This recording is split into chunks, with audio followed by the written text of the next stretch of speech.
રાજકોટ મહાનગરપાલિકાની અંદર ખાટલે મોટી પોત જે કહેવત છે કે વૈદ્યના ઘરે ખાટલા, વૈદ્યના ઘરે જ ખાટલા. રાજકોટ મહાનગરપાલિકાના ગેટ નંબર 1 અને ગેટ નંબર 2 ઉપર આપણે જોઈ શકીએ કે ડ્રેનેજની લાઈનો કઈ રીતે કરવી. રાજકોટની જનતાએ છેલ્લા 3 મહિનાની અંદર 54,000થી પણ વધારે ફરિયાદ કરી અને રાજકોટ મહાનગરપાલિકાને કીધું છે કે અમારા ઘર પાસે, અમારી દુકાન પાસે, અમારા મંદિર પાસે ડ્રેનેજનો પ્રશ્ન છે, હલ કરો.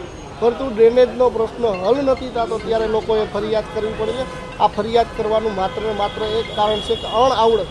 આજે જોઈ શકીએ કે રાજકોટની અંદર કોઈ પણ જગ્યાએ તમે સવારે મંદિરે જતા હોય તો મંદિરમાં તમારે કેમ જવું, કેમ પગ મેલવા, એ પણ તમારા માટે એક ઇસ્યુ ઊભો થતો હોય. ત્યારે રાજકોટ મહાનગરપાલિકાએ તાત્કાલિક અસરથી એવું આયોજન કરવું જોઈએ કે જેટલા એના કર્મચારીઓ છે એને સૂચના આપવી જોઈએ કે તમે ફરિયાદની રાહ ન જોવો, તાત્કાલિક અસરથી તમારા કોન્ટ્રાક્ટરને કહો કે ત્યાં વિડીયોગ્રાફી કરી અને લોકોના 2 થી 3 લોકોના સ્થાનિકોની સહી સાથે એ તમે બિલ મેલો તમારું પાસ કરી દેશું, પણ તમે સાફ કરો.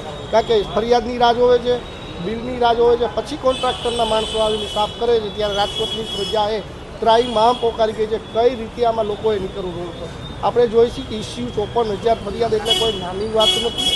રાજકોટની પ્રજાને આપણે ગાર્બેજ માટે અને ડ્રેનેજ માટે જ્યારે કરોડો રૂપિયાનું કોર્પોરેશન બજેટ ફાળવતી હોય ત્યારે બજેટ વ્યર્થ જતું હોય. અને બીજી સાઈડ આપણે જોઈએ તો જેટલા એના છે તર બધા ફાટી ગયા છે. તાત્કાલિક અસરથી જે બોક્સ ગટરના તર પણ એને હાજા કરવા જોઈએ અને તાત્કાલિક અસરથી આ કામગીરી કરવી જોઈએ જેથી કરી રાજકોટની જનતાને સુખાકારી માટે કોઈ પ્રશ્ન ન ઉભો.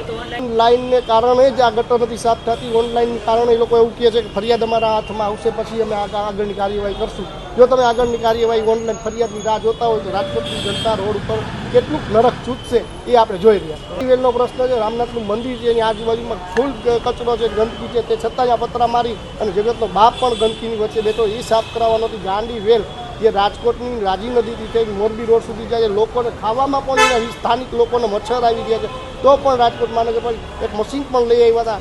આજની તારીખે ગાંડી વેલ નદીની અંદર છે.